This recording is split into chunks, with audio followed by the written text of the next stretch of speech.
নমস্কার বন্ধুরা, welcome back to Golden Days Diary. আজ রান্নাঘরে ফিরে এসেছি একদম নিরামিষ স্বাদের একটা তরকারি।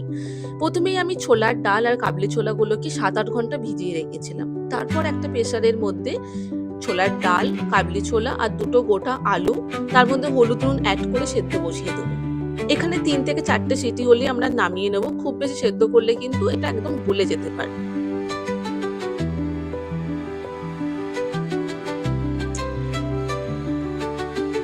এবার আমরা তৈরি করে নেবো একটা মশলার পেস্ট, যার মধ্যে থাকবে নুন, কাঁচা লঙ্কা গুঁড়ো, জিরে গুঁড়ো আর হলুদ গুঁড়ো।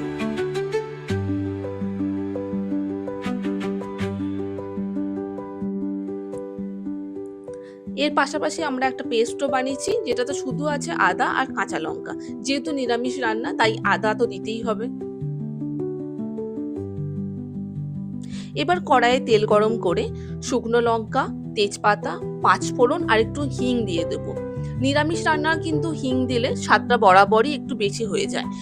এবার আমরা হালকা নাড়াচাড়া করে নেওয়ার পরে তার মধ্যে অ্যাড করব আদা আর কাঁচা লঙ্কা বাটাটা।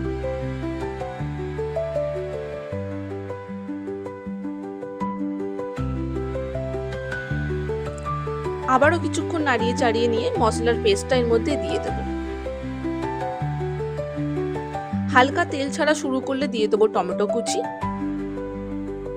সেদ্ধ করে রাখা আলুগুলোকে আমি চৌকো চৌকো করে কেটে নিয়েছি, সেগুলো এর মধ্যে অ্যাড করে হালকা নাড়াচাড়া করব। আর তারপরে দিয়ে দেবো সেদ্ধ করে রাখা ছোলার ডাল আর কাবলি ছোলা। আপনারা এখানে চাইলে শুধু ছোলার ডাল দিয়েও কিন্তু এই তরকারিটা বানাতে পারেন।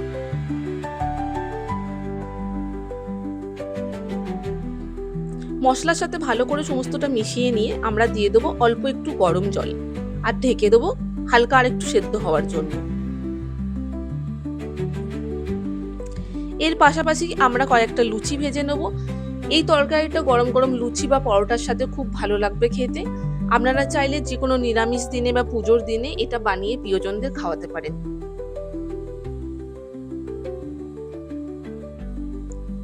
এদিকে আমাদের তরকারিটাও হয়ে এসেছে। এর মধ্যে আমি দিয়ে দেবো ভাজা মশলা। ভাজা মশলার ডিটেলসটা আমি ডেসক্রিপশন বক্সে দিয়ে দিয়েছি। হালকা একটু নাড়িয়ে চাড়িয়ে নিয়ে তরকারিটা আমরা এবার নামিয়ে নেবো। ব্যাস, আমাদের তরকারি একদম রেডি। এবার আপনারা এটা গরম গরম পরিবেশন করে দিন। Thank you for watching. Stay tune with Golden Days diary.